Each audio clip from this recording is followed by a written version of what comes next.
So as a professor and associate dean at a Big Ten campus, there's a lot of responsibilities and challenges that we face, and to try to be resilient to some of those obligations, both professionally, obviously, and personal. I built two habits. I personally like to get in the role of habits and routine.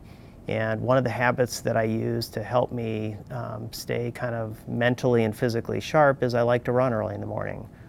Pre-dawn, running on campus helps me feel good physically, but also gives me time by myself where I can maybe think about work to help me plan what I'm going to be doing in the coming days. I think about manuscripts I should be writing, or maybe manuscripts, parts of manuscripts. I've written a lot of them while I'm running, thinking about those things.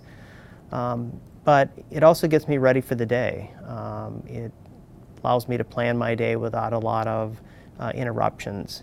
The second habit that I've thought really hard about, and it's something that probably evolved in my career in the last probably 10 years, is to think about the time of day I'm most productive.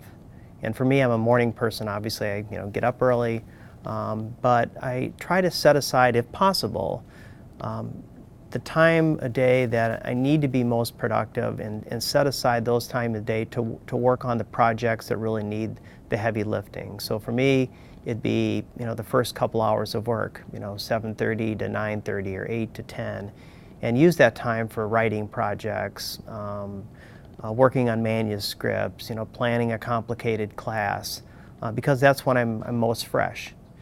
Now, the interesting thing is that the fun thing about our job is every day is different, and certainly stochastic things come along that need your attention. And so sometimes your routine or your habits have to change because there are issues or there are opportunities that arise that need your immediate attention that you hadn't thought about. But I think having habits that help you build resilience, whether it's running in the morning or spending time during the day when you're sharpest, helps you adapt easily to those stochastic events that come across your desk. And then certainly when you're done with those things, you can return to kind of your usual work schedule, so to speak.